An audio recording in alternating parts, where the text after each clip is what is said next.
Sekarang kita akan membahas tentang lipid. Lipid itu merupakan senyawa yang sebagian kecil larut dalam air. Karena dia itu bersifat hidrofobik. Nah, dia itu cuma larut dalam pelarut nonpolar. Pelarut nonpolar itu seperti heksan, kloroforum, ether, dan lain-lainnya. Nah, lipid ini terbagi atas dua. Yang pertama itu asam lemak, yang kedua itu steroid. Struktur dari asam lemak yaitu struktur asam karboksilat dengan OH. Dan di sini adalah rantai karbonnya. Rantai karbon syarat disebut dia itu asam lemak memiliki rantai karbon ini berjumlah 4 sampai 36 rantai karbon. Itu baru disebut dengan asam lemak. Kalau steroid itu adalah seperti rantai karbon yang tertutup atau bentuk lingkaran di mana terdiri atas 3 rantai karbon tertutup terdiri atas 6 karbon C itu seperti ini. Nah, ini ada 3 karbon tertutup yang memiliki 6 karbon C dan satu memiliki karbon tertutup dengan 5 rantai karbon. Ini 1, 2, 3 ini dengan 6 rantai karbon. Yang terakhir ini dengan 5 rantai karbon. Oke, sini terlihat yaitu dengan 6 rantai karbon ada 3, itu 1, 2, 3. Dan dengan 5 rantai karbon itu ada 1. Selanjutnya, asam lemak tadi terbagi atas beberapa kelas, yaitu 4 kelas. Yang pertama itu kelasnya lilin, triasil gliserol, fosfolipid, dan glikolipid.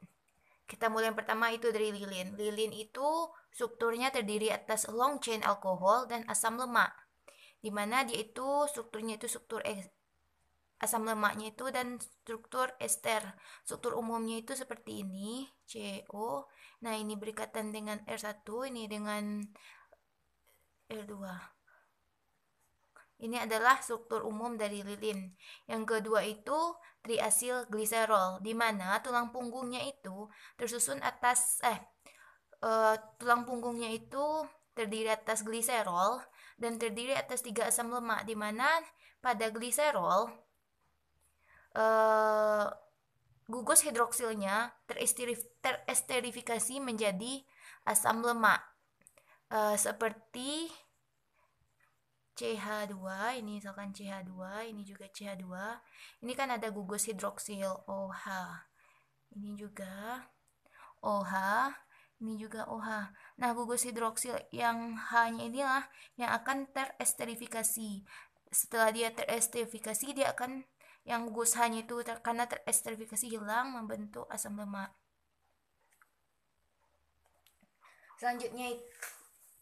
Selanjutnya itu gugus fosfolipid. Gugus fosfolipid ini terdiri atas 2. Yang pertama itu gliserofosfolipid, yang kedua itu sphingofosfolipid. Keywordnya ya gampang sekali. Kalau gliserofosfolipid berarti dia itu terdiri atas tulang punggung gliserol. Kalau sphingofosfolipid terdiri atas sphingosine, tulang punggungnya. Cara membedakannya, kalau di gliserofosfolipid itu tuh terdiri atas 2 asam lemak dan satu ini terbalik ya, seharusnya gliserol ini berikatan dengan fosfat baru dengan amino alkohol. Ini sama, yang bedakannya itu adalah tulang punggungnya satu gliserol, satu sphingosine. Yang gliserol fosfolipid terdiri atas 2 asam lemak, yang ini terdiri atas 1 asam lemak. Yang kelas terakhir adalah glikolipid.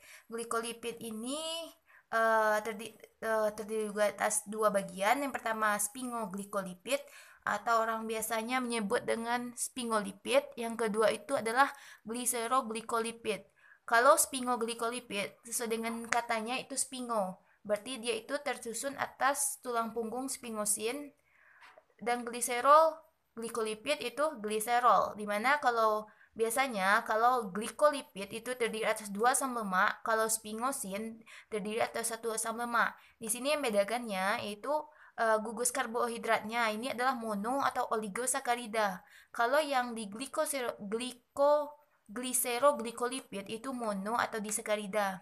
Nah, kalau yang di gliseroglikolipid itu terikat dengan gugus sulfat. Oke, seperti itu. Tambahan penjelasan lebihnya itu tentang asam lemak. Asam lemak itu terbagi atas dua, yaitu asam lemak yang jenuh dan asam lemak yang tak jenuh. Perbedaan dari asam lemak jenuh dan asam lemak tak jenuh ini yaitu pada jenis ikatannya. Kalau jenuh berarti dia tidak bisa kita ubah lagi. Berarti ikatan yang asam lemak jenuh ini berarti ikatannya nggak rangkap. Berarti dia itu nggak ada rangkapnya. Kalau yang asam lemak jenuh berarti ada rangkap. Rangkap 2 atau rangkap 3. Pokoknya ada rangkap. Nah, karena sifatnya yang jenuh dan tak jenuh inilah yang memberikan perbedaan titik didih. Seperti pada minyak sayur dan lemak hewan. Nah, kalau pada minyak sayur, ikatan tidak jenuh, berarti tidak jenuh artinya rangkap, itu lebih banyak dibandingkan dengan jenuh. Lebih banyak yang tidak jenuh dibandingkan jenuh. Sementara yang di lemak hewan, yang jenuhnya, jenuh berarti tidak rangkap, berarti 1, lebih banyak daripada tidak jenuh. Oke, sorry. Tidak jenuh artinya rangkap. Nah, adanya ikatan tidak jenuh ini akan menyebabkan pembentukan orientasi cis dan trans. Nah, adanya ini membentukkan orientasi cis dan trans yang menyebabkan penurunan titik didih.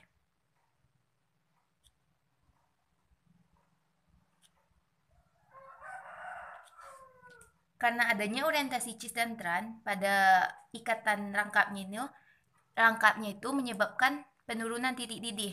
Jadi yang lebih banyak ikatan tidak jenuhnya berarti karena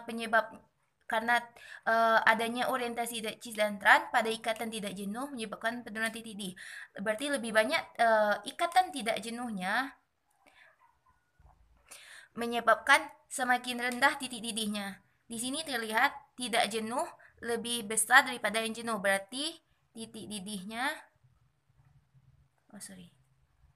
didih rendah. Sementara di sini yang jenuhnya lebih besar daripada tidak jenuh, berarti titik didih tinggi. Oke.